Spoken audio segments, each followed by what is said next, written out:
Hey, welcome to April. So it's springtime, finally, and I hope you've been enjoying it and jumping in puddles and having a great time. And I know it's Easter, and I usually link things to holidays, but I'm not going to this time. What I'm going to talk about this time is the peer review process. So work with me for a minute. In terms of writing a paper, you will write up all your results and then it gets sent out to the editor. The editor sends it to 3 external reviewers. At its ideal state, you've got peer reviewers that look at your work.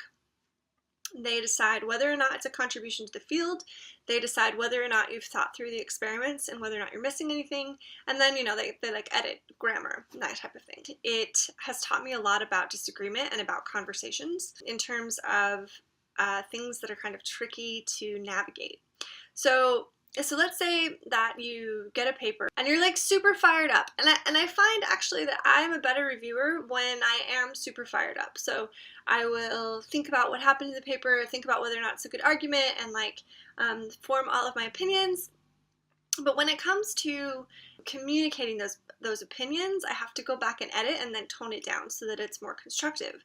And I find that this is useful because it makes for a better review. It makes for more helpful feedback. This is the same in terms of disagreements and conversations. Being really fired up helps you figure out what your point is. Just recently I had to hash out a lot of my concerns and feelings about a certain situation I was in, and it was really nice to get fired up. I think that process was useful because it really helped me for when I was in the situation where I then had to talk about those things that I was very fired up about, and I was much more constructive and felt better about addressing, asking about my concerns. The conversation went a lot better because I had taken the time to refine my concerns, to think about how to present them, and then have that conversation. Disagreements, if they're more like conversations, then more of the points will be made and people can come to a agreement on things. Whereas if you're gonna have a conversation that's very discordant and controversial, you're not going to find anyone who wants to listen to you. I'm not saying that it's bad to have a very passionate belief about something. I think those are good things.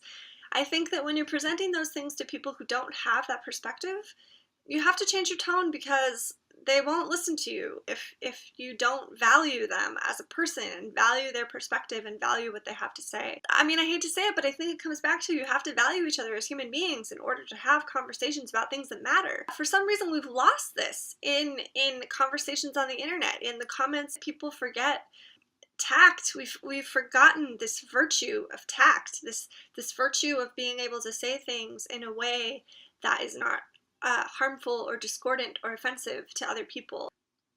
If as a society, if as a scientific community, if as people, we could just learn to take into consideration the other person's perspective and take into consideration the other person's life experience and where they're coming from, then I think we could have better conversations about things that matter without feeling like we have to take an extreme stance in order to be heard. Change is more likely to occur when people can meet each other at a human place, at a place that is reality to each other, and value that reality, value that life experience, and then kind of like change a little bit and keep on changing a little bit until more people are happy, then more people are just like disengaged from even having conversations because disagreements are so intensely negative.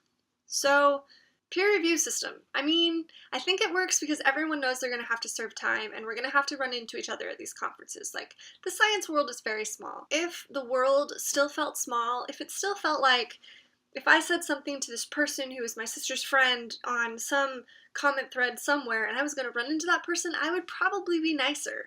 And I feel like tact is just being nicer. So, Easter, new beginnings, just fight less.